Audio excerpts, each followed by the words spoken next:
హల్లెలూయా.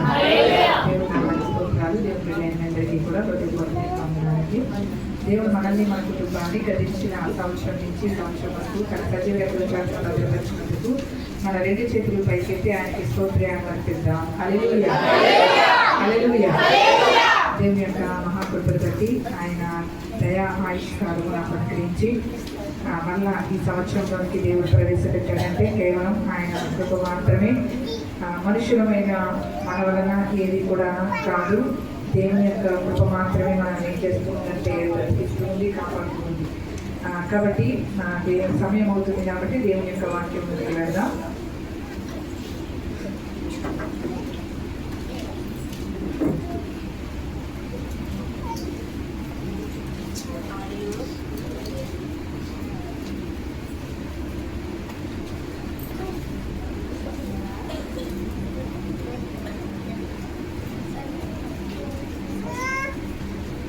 హల్లెలూయా. మూడు రకాలుగా దేవుడు ఈ యొక్క సమయంలో దేవుడు మనతో మాట్లాడబోతూ ఉన్నాడు. కాబట్టి శ్రద్ధగా దేవుని యొక్క వాక్యాన్ని వినవలసిన వారిగా మనం ఉన్నాం. హల్లెలూయా. దేవుడు ఒక యవనస్తురాలు బాప్తిసం తీసుకోకపోతుంది. అలాగే దేవుడి యొక్క పరిశుద్ధ ఫల కార్యక్రమము, అలాగే ఈ సంవత్సరంలో మొట్టమొదటి ఆదివారం యొక్క ఆరాధన, వాగ్దానంతో కూడిన ఆదివారం యొక్క ఆరాధన. కాబట్టి మూడు అంశాలు నేను మీతో మాట్లాడటానికి పరిశుద్ధాత్మ దేవుడు ప్రేరేపిస్తూ ఉన్నాడు. కాబట్టి కొద్ది నిమిషాలు మాత్రమే ఈ మూడు అంశాలు కూడా చెప్తూ ఉంటారు. కాబట్టి మీరు దయచేసి శ్రద్ధగా వినవలసిందిగా మనవి చేసుకుంటూ ఉన్నాను. వాక్యానికి వచ్చేసరికి ప్రభు మన ఎదుట ఉన్నాడు అనే భయభక్తులతో మనం ఉండాలి. ఎలా ఉండాలి? దేవుడే మన ఎదుట ఉన్నాడు కాబట్టి అటు కానీ ఇటు కానీ తిరగటానికి వీల్లేదు. పిల్లలు కూడా మాట్లాడకూడదు. దయచేసి ఇంకా పిన్ను పడితే ఏ సౌండ్ వస్తుందో అలా ఉండాలంతే.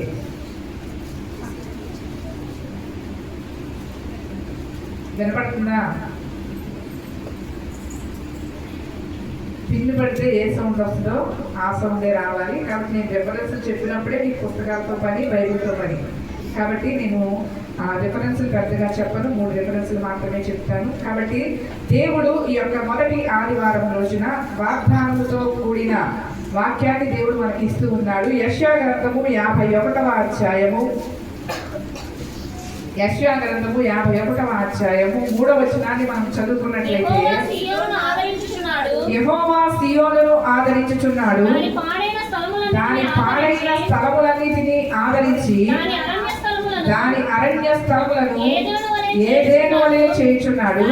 దాని ఎడారి భూములు యెహోవా తోట వలె నవ్వునట్లు చేయుచున్నాడు. ఆనంద సంతోషములను, కృతజ్ఞతాస్తుతియు, సంగీత గానములు దానిలో వినబడును. హల్లెలూయా హల్లెలూయా. ఇక్కడ వాగ్దానముతో కూడిన వాక్యం ఏమిటంటే, దేవుడు సియోనును ఆదరించుచున్నాడు. దేవుడు సంఘాన్ని ఏం చేస్తూ ఉన్నాడంటే ఆదరిస్తూ ఉన్నాడంట. ఆయన ఆదరణ లేకపోతే, తల్లి ఒక పిల్లవాడిని ఆదరించినట్లుగా ప్రతి మనిషికి కూడా ఆయన ఆదరణ లేకపోతే ఏ మనిషి కూడా జీవించలేడు. కానీ మనము ఆయన ఆదరణను ఏం చేస్తూ ఉంటామంటే త్రోసివేసేస్తూ ఉంటాం, పక్కన పెట్టేస్తూ ఉంటాం.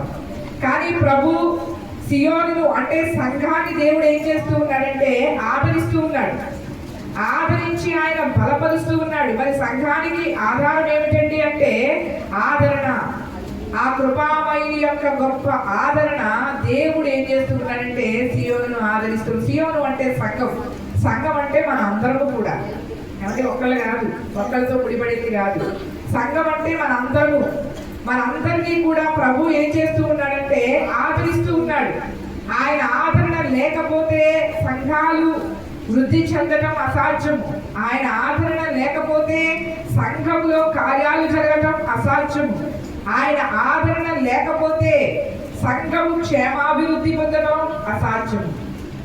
కాబట్టి ఈ యొక్క సియోను ఆదరించే యొక్క దినాలలో నిన్ను కూడా ఆదరిస్తున్నాడని నువ్వు తెలుసుకోవాలి. ఈ యొక్క కష్ట నష్టాలలో, నీ బాధలలో, నీ శోధనలో ప్రభు నిన్ను ఏం చేస్తూ ఉన్నాడంటే ఆదరించి ఆయన బలపరుస్తూ ఉన్నాడు. హల్లెలూయా, హల్లెలూయా. ఆయన సియోనును ఆదరించే దేవుడుగా ఉన్నాడు. దాని పాడైన స్థలములన్నిటినీ కూడా ఆయన ఏం చేస్తూ ఉన్నాడంటే ఏదేను వలె చేస్తున్నాడు.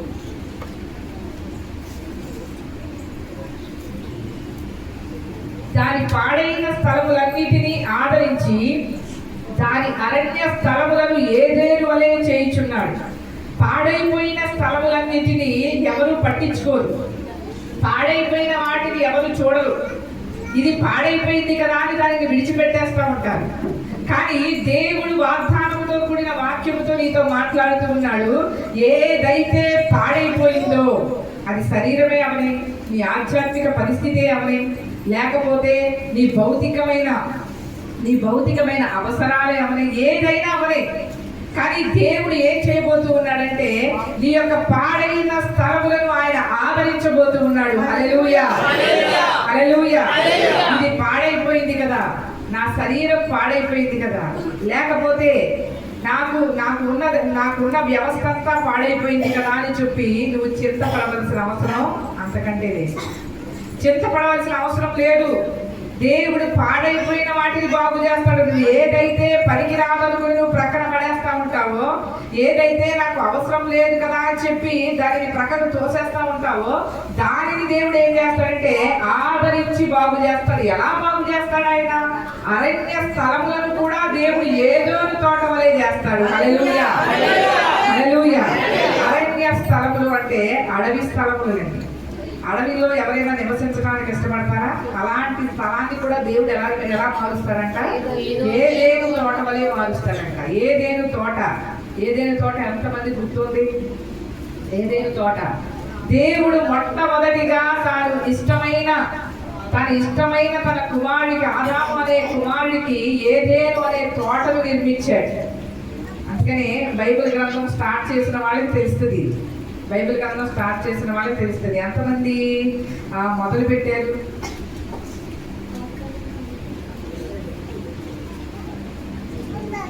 అది ఇంకా చాలా మంది మొదలు పెట్టాలి. అది మీరు మంచి విశ్వాసులు, మంచివాళ్ళు. మీరు మంచివాళ్ళు. మీకు బైబిల్ గ్రంథం చదవటానికి సమయం లేదు. నిజమేనమ్మా, నిజంగానే మీకు సమయం లేదని నేను అనుకుంటూ ఉన్నాను. దేవుడు చెప్పమైతే ఆ సమయాన్ని దేవుడు మీకు ఏం చేస్తారంటే అనుగ్రహిస్తాడు. అందరూ ముందుకెళ్ళిపోతారు, మీరు మాత్రం ఇక్కడే ఉండండి.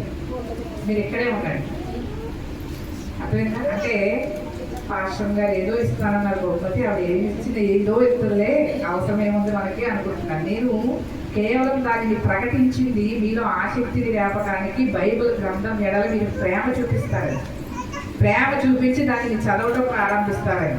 అర్థమైందండి? దానిని చదివితే మిమ్మల్ని మించిన వారు ఎవరు ఉండరు. అన్నీ తెలుసుకుంటేనే సేవకులమైన మేమేం చెప్తున్నామో, నిజం చెప్తున్నామా, అబద్ధం చెప్తున్నామా అనేది మీరు గ్రహించగలుగుతారు. మీరు చదవలేనిదే మేమేదో ప్రకటిస్తూ ఉంటే, మేమేదో చెప్పేస్తూ ఉంటే మీరు కూడా సరే కదా అని చెప్పి తలుపుకుంటూ వెళ్ళిపోతే ఎలా కుదురుతుంది? మనము కూడా క్షుణ్ణంగా తెలుసుకోవాలి. మనము కూడా క్షుణ్ణంగా బైబిల్ గ్రంథాన్ని ఏం చేయాలి? చదవాలి. కాబట్టి ఇక్కడ అంటూ ఉన్నాడు, అరణ్య స్థలములను దేవుడు ఏదేను వలె చేయబోతూ ఉన్నాడు. ఏదేను తోట దేవుడు తనకు ఎంతో అందమైన తోటగా ఏర్పాటు చేసుకున్నాడు. బైబిల్ గ్రంథంలో ఆది కాండం నుంచి ఆయన సృష్టిని చేసిన తరువాత ఈ ఏదేను తోటను దేవుడు చేశాడండి. ఏదేను తోట, ఆ తోటలు అన్నీ ఉంటాయి. ఆ తోటలో అందమైన సొగసైన వృక్షాలన్నీ ఉంటాయి, తినటానికి పండ్లన్నీ ఉంటాయి.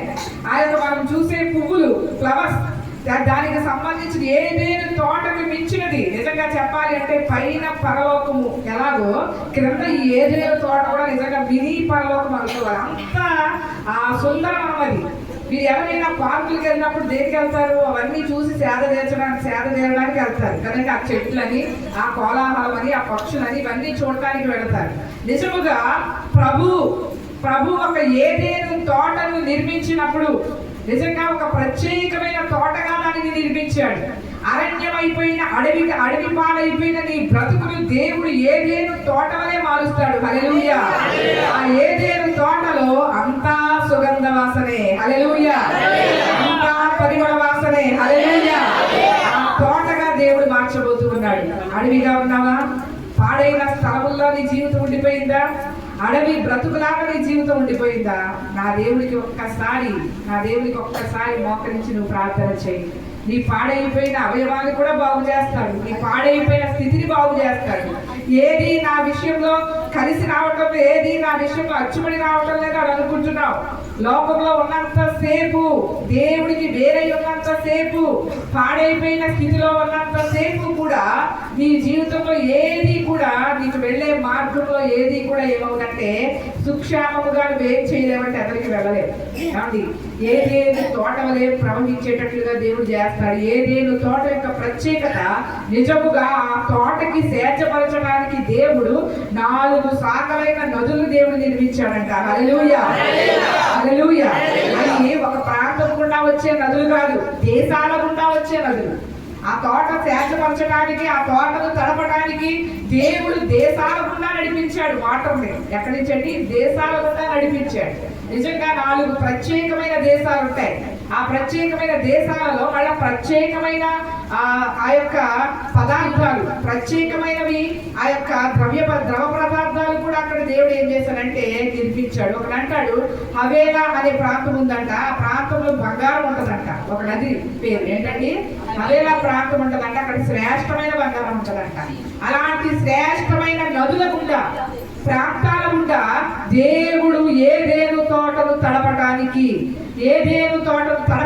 దేవుడు ఏం చేశారంటే నీళ్లను పంపించాడు 4 శాఖలుగా. హల్లెలూయా. ఎంత ఇష్టం అంటే ఏదేది తోట అంటే ప్రభుకి. ఆయన స్వయంగా నువ్వు ఒక చెట్టుని పెంచుతావు, ఆ చెట్టుని నీకు ఇష్టంగా వేసుకుంటావు. నీకు ఇష్టంగా వేసుకున్నప్పుడు దానికి నీళ్లు పెడతావు, దానికి ఏదైనా అయితే వాడిపోతుందేమో అని ఎంతో బెంగ పెట్టుకుంటావు. అలాగ ప్రభు ఏదేను తోటని ఎంతో ప్రత్యేకంగా ఆయన చేసుకున్నాడు. ఆ తోటలో నేను సృజించిన నా కుమారుడు, మొట్టమొదటి మానవుడు ఆదాము ఉండాలని ఆశపడ్డాడు. హల్లెలూయా. అంత గొప్ప దేవుడు అండి ఆయన.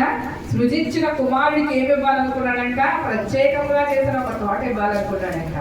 ఈ యొక్క ఉదయకాల సమయంలో దేవుడిని పాడైపోయిన స్థితిని ఎలా మార్చబోతున్నాడంటే ఏదేను తోట వలె మార్చబోతున్నాడు. సియోనును ఆదరించే దేవుడు, సియోనును బలపరిచే దేవుడు. ఆ యొక్క పాడైపోయిన స్థలములన్నిటినీ కూడా దేవుడు ఏం చేస్తాడంటే ఆదరించి ఏం చేస్తున్నాడంటే దాని అరణ్య స్థలములను కూడా ఏదేను తోట వలె ఆయన ఏం చేస్తున్నాడండి చేస్తూ ఉన్నాడు. కాబట్టి నీ జీవితం ఒక్కసారి ప్రభుకి నువ్వు అప్పగించుకో. దేనిని బట్టో ఇక అయిపోయిన సంగతి ప్రక్కన పెట్టే ఇకనైనప్పటికీ కూడా నీ పాడైపోయిన జీవితాన్ని ప్రభుకి ఇచ్చి, ఎంతమందికి అనారోగ్యం లేక పాడైపోతున్నారు, ఎవరు మమ్మల్ని స్వస్థపరుస్తారు? నిజమైన స్వస్థత ఎక్కడ ఉంటుందంటే దేవుని యొక్క హస్తాలలోనూ ఆయన మాటలోనే ఉంటుందండి నిజమైన స్వస్థత. నిజంగా ఆయన స్వస్థపరిస్తే అది అన్నిటికీ అలాగే ఉంటుంది. ప్రభు స్వస్థపరిస్తే అది అన్నిటికీ కూడా స్వస్థత అలాగే నిలుస్తూ ఉంటది. కాబట్టి స్వస్థపరిచే యొక్క దేవుడు నీకున్నాడు. ఆయన ఎక్కడో దాగిలేడు. నీ మధ్యలోనే, నీ ముందే ఆయన ఉన్నాడు. నీ పాడైపోయిన పరిస్థితులన్నింటినీ బాగు చేస్తాడు. నా పరిస్థితి పాడైపోయిందని కురిగిపోని అవసరం లేదు. నా జీవితం పాడైపోయిందని వేసారిపోవడం అవసరం లేదు. అరణ్యముగా అయిపోయాను, అడవి పాలైపోయానే, అరణ్యమైన స్థలాల్లో ఉన్నట్లుగా నా జీవితం అయిపోయిందే అని నువ్వు ఏ మాత్రము కూడా నిరాశ చెందవలసిన అవసరం లేదు. అడవి చెట్లన్నింటినీ కూడా, అడవి పాలైపోయిన మన జీవితాలన్నింటినీ కూడా ప్రభు ఎలా మారుస్తున్నాడండి? ఏదేదో తోట. ఆ తోటలోకి వెళ్తే నిజంగా మరలా వెనక్కి రాబుద్దవదు. మన జీవితాలు కూడా అంతే. ఆ మనిషి దగ్గరికి వెళ్తే ఇక అసలు వెనక్కి రాబుద్దవదండి. అంతటి పరిమళ తైలం. దాన్ని ప్రభు అన్నాడు, క్రీస్తు మిమ్మల్ని పిల్లల వలె ప్రేమిస్తూ ఉన్నారు. మీరు ప్రియులైన పిల్లలు కాబట్టి మీరు పరిమళ సువాసనగా ఉండటానికి తను తానే అప్పగించుకున్నాడు మీ కొరకు, పరిమళ సువాసనగా ఉండడానికి.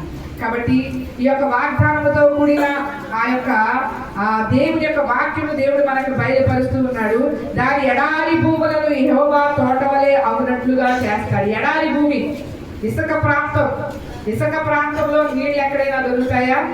తోట ఎక్కడైనా ఉంటుందా? మొక్కలు వచ్చే స్థలం ఎక్కడైనా ఉంటుందా? ఏమండి, అందమైన సుందరవనం ఎక్కడైనా ఉంటుందండి? ఉండదు కదా.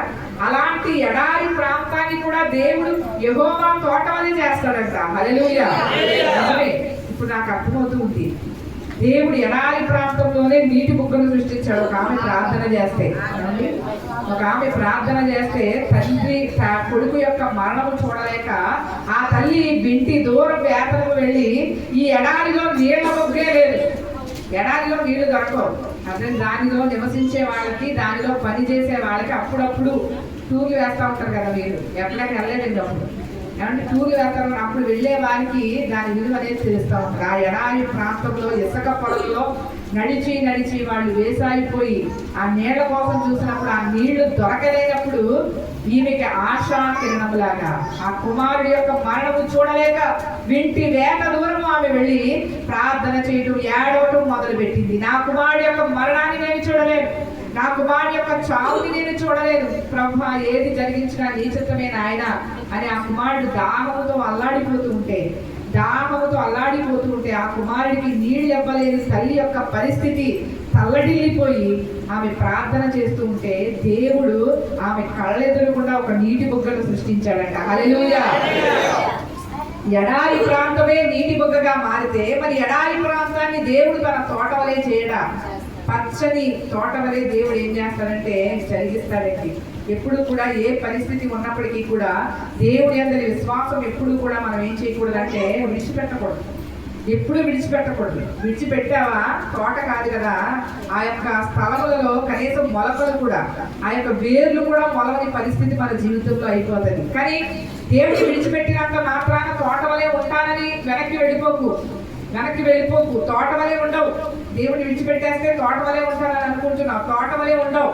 కాబట్టి దేవుడు ఇక్కడ చెప్తున్నాడు, పాడైపోయిన మన జీవితాన్ని, అరణ్య పరిస్థితుల్లో ఉన్న మన స్థలాలని, అలాగే దేవుడు ఏమంటూ ఉన్న ఎడారి యొక్క ప్రాంతం, ఎడారి యొక్క స్థలములను కూడా దేవుడు ఏం చేస్తున్నాడంటే సుందరవనముగా దేవుడు మార్చబోతూ ఉన్నాడు. హల్లెలూయా, హల్లెలూయా. ఆనంద సంతోషములు కృతజ్ఞతాస్తుతియు సంగీత గానము దానిలో వినబడును. హల్లెలూయా. ఆనంద సంతోషములు కృతజ్ఞతాస్తుతియు సంగీత గానము దానిలో వినబడును. ఏమండి, ఎడారిని, అరణ్యాన్ని, ఇంకొకటి ఏంటి చెప్పాలి, అయిపోయింది. ఈ మెమొరీ ఎంత పవర్ఫుల్ గా పనిచేయాలంటే ఏమైనా గుర్తించుకోకుండా ఉండకూడదు, కానీ దేవునికి వాటిని చెప్పిన వెంటనే చక్కగా పట్టేయాలి. అర్థమైందా? పాడైపోయిన స్థలాన్ని, అరణ్య భూమిని, ఎడారిని ఎలా మార్చబోతున్నాడు ఆయన? పాడైన స్థలములను ఆదరిస్తాడు, అరణ్య స్థలములను ఏదేని తోటవలే చేస్తాడు, ఎడారి భూములను ఆయన చేస్తాడు, తోటవలే చేస్తాడు. తోటవలే చేసిన తరువాత, ఏదైనా తోటవలే చేసిన తరువాత, ఆదరించిన తరువాత అక్కడ ఆనందము, సంతోషములు, కృతజ్ఞతాస్తుతియు సంగీత గానమే కనబడుతుంది. హల్లెలూయా. వాదన పాటలు, ఏడుపు పాటలు అక్కడ వినబడవు. అర్థంగా దేవుడు మన జీవితాన్ని ఈ స్థితిలో నుంచి ఈ స్థితికి మార్చిన తరువాత ఏమి వినపడుతుంది ఆ కుటుంబంలో నుంచి, ఏమి వినపడుతుంది ఆ సంఘంలో నుంచి, ఏమి వినపడుతుంది ఆ దేశంలో నుంచి అంటే ఆనందము, సంతోషము, కృతజ్ఞతాస్తుతియు సంగీత గానం. ఏంటండి? సంగీత గానం. ఇవే వినపడతాయి. ఇవే మన జీవితాన్ని ఈ రీతిగానే దేవుడు ఏం చేయబోతూ ఉన్నాడంటే మార్చబోతూ ఉన్నాడు. ఆనందము, సంతోషము ఈ భూమి మీద ఉన్నప్పుడు దేవుడు ఇస్తానంట. మనం పరలోకం వెళ్ళిన తర్వాత ఇంకా అది తప్ప వేరే ఏముండదు అక్కడ. ఏమండి? పరలోకం వెళ్ళిన తర్వాత సంతోషము, ఆనందము తప్ప వేరొకటి ఏమీ కూడా ఉండదు. ఆనందము, సంతోషము, దేవుడికి కృతజ్ఞతాస్తుతి, సంగీత గానమే అక్కడ వినపడుతుంది తప్ప వేరొకటి ఉండదు. కాబట్టి ఈ భూమి మీద మన జీవితాన్ని కూడా అటు రీతిగా దేవుడు ఏం చేస్తున్నాడంటే మారుస్తూ ఉన్నాడు. కాబట్టి నీ జీవితంలో సంతోషం లేదా, ఆనందం లేదా, కృతజ్ఞతాస్తుతి దేవుడికి నువ్వు అర్పిస్తూ ఉన్నావా, కృతజ్ఞతలు నువ్వు చెల్లిస్తూ ఉన్నావా? నీ గృహంలో ఎప్పుడు కూడా ఇవి వినపడేటట్లుగా దేవుడు చేస్తాడు. సంగీత గానం వినపడేటట్లుగా చేస్తాడు. నీ నోరు మనసారా దేవునికి స్తుతిస్తుంది. నీ నోరు నీ బలహీన సమయంలో కూడా దేవుని గణపరుస్తుంది. నీ నోరు దేవుడు ఏ పరిస్థితి నీకు అనుగ్రహించినప్పటికీ కూడా స్తుతి, స్తోత్రము చెల్లిస్తూ ఉంది. హల్లెలూయా. ఆనందము దేవుడు నిన్ను నింపుతాడు, సంతోషముతో దేవుడు నిన్ను నింపుతాడు. అలాగే కృతజ్ఞత లేకపోతే మనం విన్నాం, నూతన సంవత్సరంలో అడుగు పెట్టే ముందు కృతజ్ఞత లేని వారుగా మనం ఏమాత్రము కూడా కృతజ్ఞతాస్తుతియు సంగీత గానం దేవుడు ఏం చేస్తాడంటే మన జీవితాలలో మన కుటుంబాలలో వినిపిస్తూ ఉంటాడు. చిన్నదానికి పెద్దదానికి ఏ మాత్రం కూడా నువ్వు దుఃఖపడవలసిన అవసరం లేదు. దుఃఖపడవలసిన అవసరం లేదు. పాడైపోయింది కదా, నా జీవితం ఇంకా అయిపోయింది కదా, అరణ్యపు అడవిలు ఎలా ఉంటుందో నా జీవితం నా కుటుంబం అలా అయిపోయింది కదా అని నువ్వు గుర్తించవలసిన అవసరం లేదు. ఎడారి ప్రాంతంలో ఎడారి భూమిలాగా నా జీవితం అయిపోయింది కదా అని నువ్వు దుఃఖించవలసిన అవసరం అంతకంటే లేదు. దేవుడు నీ కుటుంబంలో నుంచి గొప్ప ఆనందంతో దేవుడు నింపుతాడు, సంతోషమిస్తాడు, కృతజ్ఞతాస్తుతి దేవుడు ఇస్తాడు, సంగీత గానములు వినపడేటట్లుగా దేవుడు ఏం చేస్తాడంటే అనుగ్రహిస్తాడు. కాబట్టి ఈ యొక్క వాగ్దానంతో కూడిన వాక్యము మన జీవితాలలో దేవుడు జరిగించునుగాక. దేవుని యొక్క బల కార్యక్రమంలోనికి సమీపించే మనము దేవుని యొక్క వాక్యాన్ని మనము చదువుకున్నట్లయితే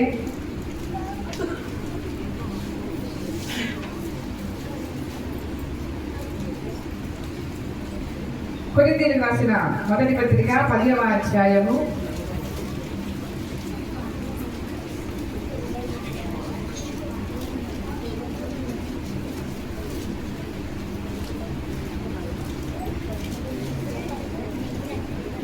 15వ వచనం మనం చదువుకున్నట్లయితే బుద్ధిమంతులతో మాట్లాడినట్టు మీతో మాట్లాడుచున్నారు.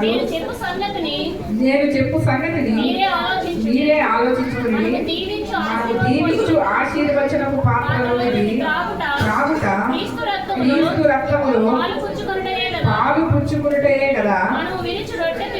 మనము విరుచు రొట్టె తినుట క్రీస్తు శరీరములో పాలు పుచ్చుకునుటే కదా. మనమందరము ఒకటే రొట్టెలో పాలు పుచ్చుకొనుచున్నాము. రొట్టె ఒకటే కనుక అనేకులమైన మనము ఒక్క శరీరమై ఉన్నాము. హల్లెలూయా, హల్లెలూయా. ఇక్కడ అపోస్తలుడైన పౌలు కొరింథీ రాసిన సంఘానికి అంటూ ఉన్నాడు, బుద్ధిమంతులతో మాట్లాడినట్లు నేను మీతో మాట్లాడుతున్నాను. బుద్ధిమంతులతో ఎలాగూ మాట్లాడతానో అలాగూ మీతో మాట్లాడుతూ ఉన్నారు. ఎంతమంది బుద్ధిమంతులు ఉన్నారు ఇక్కడ అంటే? బుద్ధిమంతులు, బుద్ధిహీనులు కాదు, కానీ మన అందరము కూడా బుద్ధిమంతులు కాబట్టే దేవుడి మందిరానికి వచ్చాం కదండి కదా. బుద్ధిమంతులతో మాట్లాడినట్లు దేవుడు మనతో మాట్లాడుతూ ఉన్నాడు. నేను చెప్పే సంగతి మీరు ఆలోచించుకోండి. మనము దీవించు ఆశీర్వచనపు పాత్రలోనిది త్రాగుట క్రీస్తు రక్తములో పాలు పుచ్చుకునుటయే కదా. హల్లెలూయా.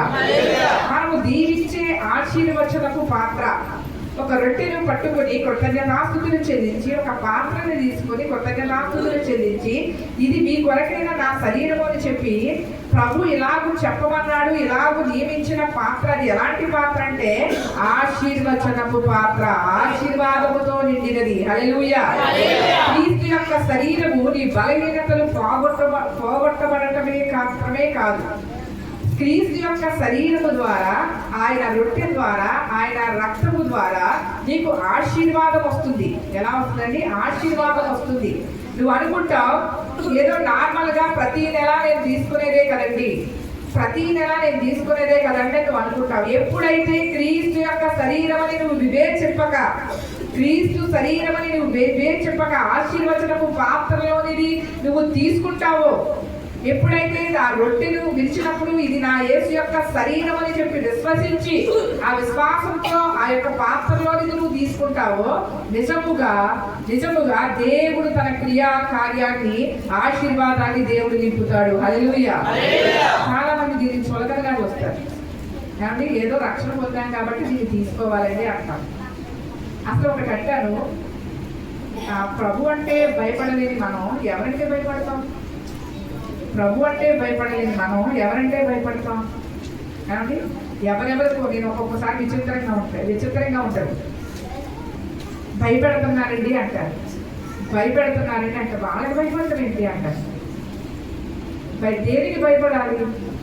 ప్రభు ఆశీర్వచనపు పాత్రలోనిది మనకి ఇస్తూ ఉన్నప్పుడు ఆయన దారిద్ర్యం అనుభవించి మనం ధనవంతులు అవ్వడానికే కదా ఆశీర్వచనపు పాత్ర.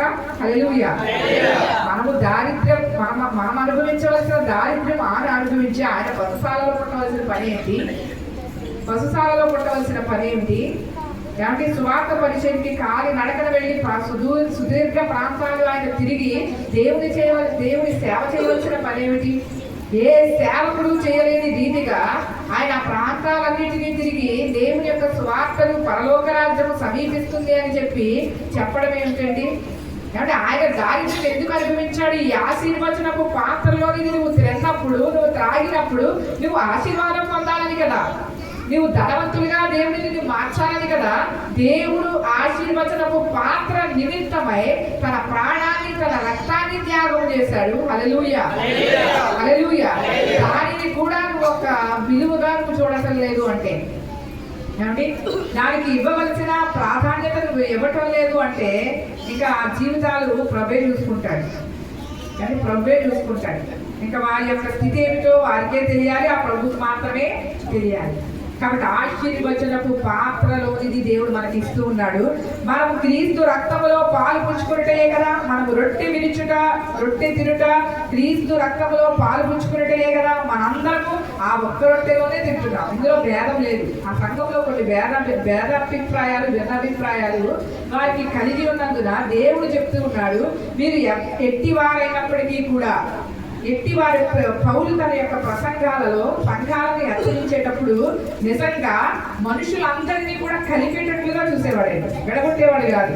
అందుకని మనుషులందరినీ కూడా కలిపేటట్లుగా చూసేవాడు. ప్రతి ఒక్క సంఘానికి చిన్న హెచ్చరికనే ఇచ్చేవాడు. గ్రీసు దేశస్తులని, యూదులని మీరు భేదం చూసుకోవచ్చు, మీరు భేదం పెట్టుకోవద్దు. మన క్రీస్తు శరీరంలో ఉన్నాం, మనం ఒకటే రొట్టెలో పాలు పొందుతున్నాం, ఒకటే యొక్క ద్రాక్షారసంలో మనం చేతులు ముంచుతూ ఉన్నాం. కాబట్టి మనము భేదాలు పెట్టుకోవద్దని సంఘాలకి ఆ యొక్క పౌలు హెచ్చరిస్తూ ఉండేవాడు. కాబట్టి ఈనాడు సంఘాలు ఇట్టి రీతిగా ఆయా ప్రజలు ఇక్కడ కూడుకునే ఒక స్థలముగాను, ఒక కుటుంబముగాను దేవుడు మారుస్తూ ఉన్నాడంటే ఆయన రక్తము, ఆయన శరీరము మనందరినీ కూడా ఏకత్వంలోనికి నడిపిస్తూ ఉంది. హల్లెలూయా, హల్లెలూయా. మనందరము ఒక్కటే అని సూచిస్తూ ఉన్నాం, మేమందరము ఒక్కటే అని చెప్తూ ఉన్నాం.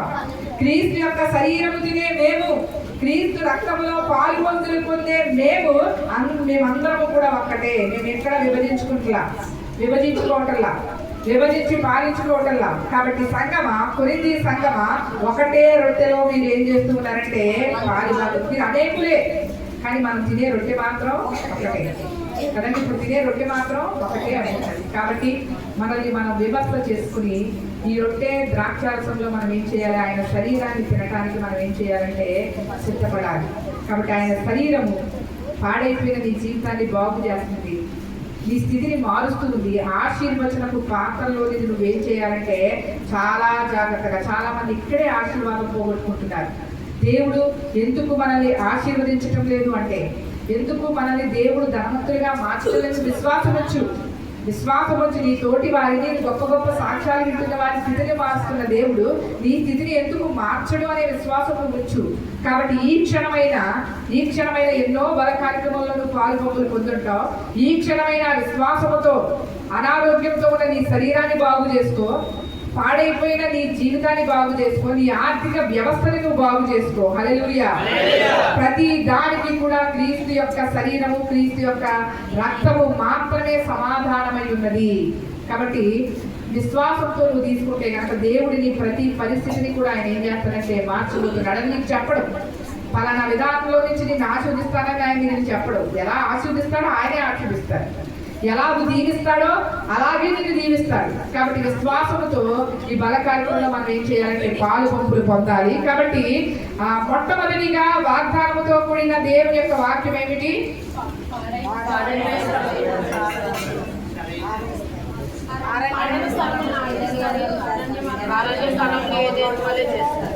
అక్కడ ఏముంటది?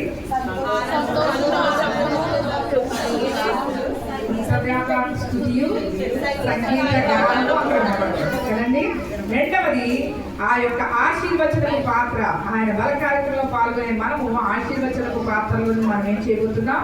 తినబోతున్నాం, త్రాగబోతున్నాం. అది మనకి ఆశీర్వాదాన్ని దేవుడు ఏం చేస్తాడంటే అనుగ్రహించే దేవుడై ఉన్నాడు, స్వస్థతని అనుగ్రహించే దేవుడై ఉన్నాడు. ఎక్కడికో వెళ్ళి నువ్వు ధనాన్ని వృధా చేసుకుని స్వస్థత పొందన అవసరంలా. నువ్వు ఎక్కడైతే మోకరించిన ఈ స్థలమే నీకు స్వస్థతను అనుగ్రహిస్తుంది. నీవు మోకరించి ప్రార్థన చేసుకొని అంతటా నీవే ఏం చేయగలుగుతావంటే స్వస్థతని నువ్వు పొందుకోగలుగుతావు. కాబట్టి ఆశీర్వాదము మన యొక్క స్థితిని మార్చడానికి క్రీస్తు ఆ యొక్క సిలువలో వేలాడాడు. ఆ యొక్క శరీరము మన చేతిలోనికి వస్తుంది. ఆయన రక్తంలో మన పాలిభాగస్తులమైన మనము మన ప్రతి పరిస్థితిని ఆయన ఏం చేయబోతున్నాడంటే మార్చబోతూ ఉన్నాడు. మూడవది, బాప్తిసానికి సిద్ధపడే మనము తీసుకోవటానికి ఒక యవనస్తురాలు సిద్ధపడింది. కాబట్టి మూడవదిగా మార్కు సువార్త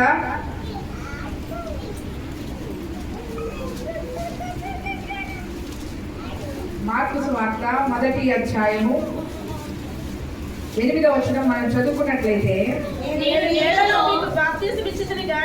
నీళ్లలో మీకు బాప్తిసం ఇచ్చితిని గాని ఆయన పరిశుద్ధాత్మలో మీకు బాప్తిసం ఇచ్చునని చెప్పి ప్రకటించుచుండెను. హల్లెలూయా, హల్లెలూయా. దేవుని యొక్క వాక్యంలో యోహాను యేసు ప్రభు కంటే ముందుగా దేవుని యొక్క సువార్తను ప్రకటిస్తూ ఉన్నాడు. ఈ రాజ్యము సమీపిస్తూ ఉన్నది. ఒక మాట నేను చెప్తూ ఉన్నానండి. ఆ యవనస్తురాలు దేవుని యొక్క బాప్తిసానికి, దేవుడి యొక్క నిబంధనకి ఆమె ఎందుకు సిద్ధపడిందంటే, మీరు అనుకుంటారు యవనస్తులు బాప్తిసం తీసుకోవటం ఏంటి, యవనస్తులు తీసుకోకూడదండి అని అనుకుంటారు. అంటే ఎప్పుడు తీసుకుంటాం? యవన కాలమే శ్రేష్టమైన కాలం. ఆ కాలంలో బాప్తిసం తీసుకున్న బిడ్డ నిజంగా చక్కగా నిలబడతారు. తన జీవితాన్ని తల్లిదండ్రులు నిలబెట్టలేకపోవచ్చు, ఎవరో పైకి లేకపోవచ్చు, కానీ దేవుడు ఏం చేస్తూ ఉంటాడంటే నిలబెడతాడు. అంతటి జ్ఞానాన్ని దేవుడు ఏం చేస్తాడంటే అనుగ్రహిస్తాడు. ఈ బాప్తిసం అనేది దేవుని యొక్క రాజ్యమును స్వతంత్రించుకోవడానికి ఒక చిహ్నము లాంటిది, ఒక గుర్తు లాంటిది. కాబట్టి ఇక్కడ యేసు ప్రభు కంటే ముందుగా యోహాను ఏం చేస్తూ ఉన్నాడంటే బాప్తిసం ఇస్తూ ఉన్నాడు. బాప్తిసం ఇస్తూ ఉన్నప్పుడు యేసు ప్రభు ఎవరి చేత బాప్తిసం తీసుకున్నాడంటే యోహాను చేత బాప్తిసం తీసుకున్నాడు. అదేంటంటే యేసు ప్రభు బాప్తిసం యోహాను చేత తీసుకోవడం ఏంటంటే, బాప్తిసం యొక్క కార్యక్రమం ఆయన ఈ విధముగా చెయ్యాలి అని చెప్పి మనందరికీ కూడా మాదిరి చూపాడు. కాబట్టి యోహాను చెప్తూ ఉన్నాడు, తన శిష్యులు అడుగుతూ ఉంటే, నేను మీకు నీళ్లలో బాప్తిసం ఇచ్చాను కానీ నా వెనుక వచ్చుచున్నవాడు చాలా శక్తివంతుడు. హల్లెలూయా, హల్లెలూయా. అంటే ఎప్పటికీ కొన్ని బాప్తిసాలు ఇచ్చేసాడు. వేలలో ఇచ్చాడో 100లో ఇచ్చాడో తెలియదు. కానీ ఏమి ఆ కుమారుని ఏమని పొగుడుతూ ఉన్నాడు? నా వెనక వచ్చుచున్నవాడు, నాకంటే నేను ముందుగా మీకు బాప్తిసం ఇచ్చానని అనుకుంటున్నారు కానీ నా వెనక వచ్చుచున్నవాడు చాలా శక్తివంతుడు. ఆ శక్తివంతుడికి ఆ యొక్క చెప్పుల వార విప్పుడుకు కూడా నేను పాత్రుడను కాను అన్నాడు. ఏంటంటే వంగి చెప్పుల వార విప్పుడుకు కూడా నేను పాత్రుడను కాను అన్నాడు. బాప్తిసం ఇచ్చే మేము గొప్ప కాదు, అర్థమైందండి. ఇచ్చే మేము ఏ మాత్రము కూడా గొప్ప కాదు, అర్థమైందా. మనల్ని ఆ స్థితిలోనికి నడిపించిన దేవుడు గొప్ప. ఈయన అనేక బాప్తిసాలు ఇస్తున్నాడు కదా, ఇంకా యేసు ప్రభువు కంటే పెద్దవాడు కదా. అయినప్పటికీ ఎంత తగ్గించుకున్నాడంటే, నేను వంగి ఆయన చెప్పుల వారి విప్పుడుకు కూడా యోగ్యుడు కాదు. ఈ తగ్గింపు ఎవరిలో అయితే ఉంటుందో, ఈ తగ్గింపు జీవితంలో ఎక్కడైతే మానకుండా నువ్వు జరిగిస్తావో, మనుషులు ఎడలే కానీ ఇతరుల ఎడలే కానీ ఎవరి ఎడలే కానీ ఈ తగ్గింపుతో నువ్వు ఉంటే గనక దేవుడిని ఏం చేస్తాడంటే అధికముగా దేవుడు హెచ్చిస్తాడు. హల్లెలూయా.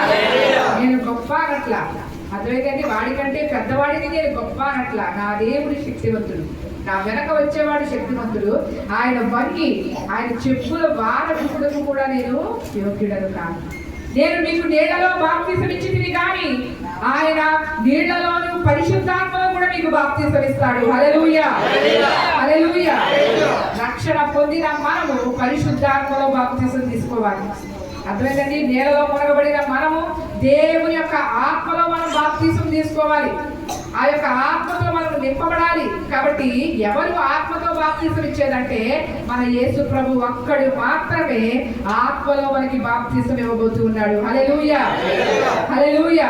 కాబట్టి సిద్ధపడిన ఆమె తన జీవిత కాలంలో కొన్ని సంవత్సరాలలో బిడ్డ తెలియక చేసిన పాపదోషాలు, తెలిసి చేసినవన్నీ కూడా దేవుడు క్షమించేయబోతున్నాడంటే నీళ్లలో బాప్తిసం ఇవ్వబోతున్నాడు. ఇక నుంచి నువ్వు ఏ మాత్రము కూడా దేవుడిలోనికి త్రుటి మాత్రము కూడా తప్పిపోకుండా దేవుడు సన్నిధిలో నువ్వు సాగినట్లయితే దేవుడు నీ భవిష్యత్తును ఏం చేయబోతున్నాడంటే తీర్చిదిద్దబోతున్నాడు. ఎందుకంటే ఈ యొక్క సమాజంలో ఒకటే బాప్తిసానికి ఒక నీళ్లు అనేది మాత్రమే ఒక గుర్తు. కానీ దేవుడు ఇచ్చే బాప్తిసం అది నీ చిరకాలము నీ ఆత్మలో ఏమవుతుందంటే అది నీకు గుర్తు చేస్తూనే ఉంటుంది.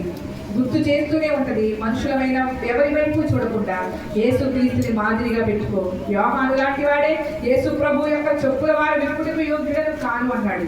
కాబట్టి మనం ఎవ్వరూ కూడా యోగ్యులము కాము. ఆయన తగ్గించుకుని యోహాను చేత బాప్తిసం తీసుకున్నాడు. తగ్గించుకుని యోహాను చేత బాప్తిసం తీసుకున్నాడు. నేను దేవుని కుమారుడు కదా, దేవుని కుమారుడు కదా, నా అంతటా నేను తీసుకోవచ్చు కదా అని అనుకోలా. నా తండ్రే నాకు బాప్తిసం ఇస్తాడు కదా అని అనుకోలా. ఈ ప్రకారము మనకి ఒక గొప్ప మాదిరి చూపించి ఆయన వెళ్ళాడు. కాబట్టి దేవుని యొక్క కృపలో 3 అంశాల గురించి మనం విన్నాం. హల్లెలూయా. మొదటిది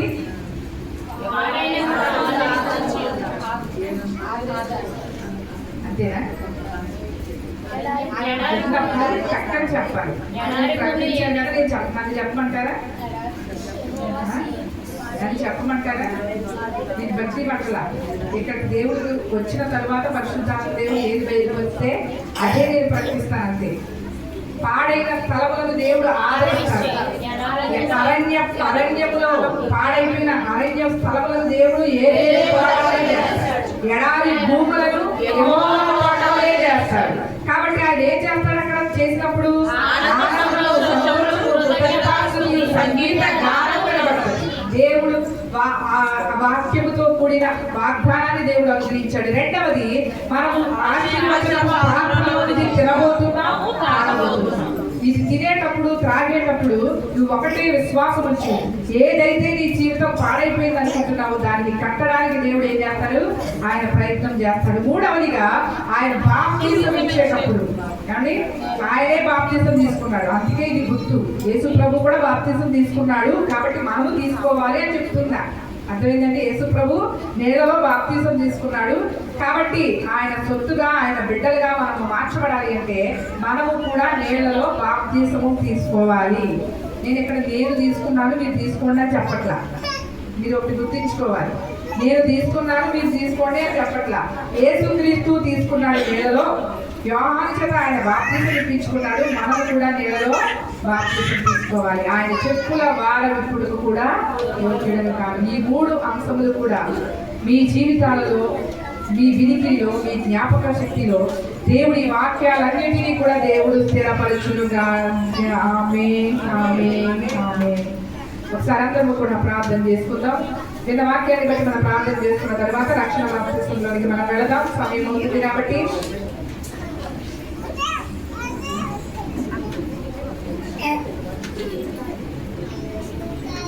రక్షణ బాప్తిసంలోనికి మనం వెళదాం. కాబట్టి ప్రతి ఒక్కరు కూడా చిన్న ప్రార్థన చేసిన తర్వాత విన్న వాక్యాన్ని బట్టి పరిశుద్ధుడా నీకే స్తోత్రాలు, వందనాలు నాయన.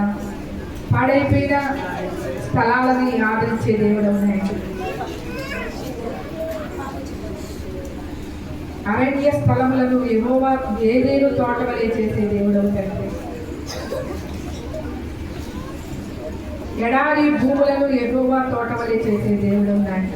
ఇలాగూ చేయబడిన మా జీవితాలలో ఆనందము, సంతోషము, కృతజ్ఞతాస్తుతియు, సంగీత గానం వినబడేటట్టు చేసే దేవుడు. ఏ బిడ్డైతే విశ్వాసము చిన్నదిలో ప్రార్థిస్తున్నారు వారి జీవితాలలో ఆనందము, సంతోషము, కృతజ్ఞతాస్తుతి, సంగీత గానం వినబడాలి తండ్రి. నీకు చేస్తున్నాను. వారి కుటుంబాలలో అట్టి కృపను మీరు అనుగ్రహించమని వేడుకుంటున్నాం. పాడైపోయిన ప్రతి దానిని మీరు బాగు చేయండి. అది శరీరము, ఆర్థిక వ్యవస్థ నాయన అయా నీకే వారి యొక్క ఆధ్యాత్మికమైన పరిస్థితిలో నాయన నీలో ఎదగలేని పరిస్థితుల్లో ఏదైనప్పటికీ కూడా యేసు నామములో వాటన్నిటినీ కూడా బాగు చేయండి. ఏదేను తోటవలే చేయండి, యెహోవా తోటవలే చేయండి నాయన. స్తోత్రాలు. కుటుంబాలకు ఆనందము, సంతోషం దయచేయండి. రక్షణ పొందిన మేము ఆశీర్వచనము పాత్రలోని మేము తాగేటప్పుడు, తినేటప్పుడు నాయన ఒకటే అనేక మందిని ఎలాగూ నువ్వు పంచుతూ ఉన్నావు అలాగే నీ శరీరాన్ని తినేటప్పుడు నాయన నీ రక్తాన్ని మేము తాగేటప్పుడు మీరు మాకు తోడుగా ఉన్నాయి. అయ్యా మాకు తోడుగా ఉండమని అడుగుతున్నాం. నీ ఆశీర్వాదం మాకు దయచేయండి. నువ్వు దారిద్ర్యం అనుభవించి మమ్మల్ని ఐశ్వర్యవంతులుగా చేస్తూ ఉన్నావు. నీకే వందనాలు, స్తోత్రాలు. అట్టి కృప ఏమిటైతే శ్వాసం ఉంచలేకుండా ఉంటున్నారు నాయన. మరి శరీరాన్ని ఏ రోగమైనప్పటికీ మటుమాయమయ్యేటట్టుగా జరిగించండి. నీ శరీరంలోనికి మార్చబడేటప్పుడు నాయన అయ్యా నీ రక్తము వారి రక్తంలో కలిసేటప్పుడు, శరీరంలోనికి వెళ్ళినప్పుడు నీ గొప్ప క్రియా కార్యములు జరిగించండి నాయన. నీకే స్తోత్రాలు, వందనాలు. ఈ ఆశీర్వాదం లేక ఎంతమంది బిడ్డలైతే బాధపడుతూ ఉన్నారు. వారి జీవితాల మీద మార్చి అయా నీ ఆశీర్వాదంతో నింపండి. నీ ఆశీర్వచనపు పాత్రలో ఎన్నో సంవత్సరాల నుండి చేతులు వేస్తున్నాం కానీ ముంచుతూ ఉన్నాము కానీ మా జీవితాలలో ఆశీర్వాదం లేదు అని బాధపడుతున్న బిడ్డలకి నాయన ఈ ఆశీర్వచనపు పాత్రలో తాగించి విశ్వాసముతో వారి జీవితాన్ని మీరే మార్చుకొని వేడుకుంటున్నాం. అయా నువ్వు నీళ్ళను బాప్తీసం తీసుకున్నావు, యోహాను చేత నువ్వు బాప్తీసం తీసుకున్నావు. అయా ఆయన నీళ్ళలోకి ఇచ్చారు కానీ నువ్వైతే నీళ్లలోనూ పరిశుద్ధాత్మలో కూడా బాప్తీసం ఇచ్చే దేవుడు, అగ్నిలో కూడా బాప్తీసం ఇచ్చే దేవుడు నాయన. ఇలాంటి గొప్ప శక్తివంతుని మేము కలిగి ఉన్నందుకు మా జీవిత కాలం అంతా కూడా మీకు రుణస్థులుగా ఉంటాము తండ్రి. నీకే స్తోత్రాలు. వాక్యం ప్రతి వారి హృదయంలో ఫలించి అభివృద్ధి పరచునని యేసునామమున అడుగుచున్నాము తండ్రి.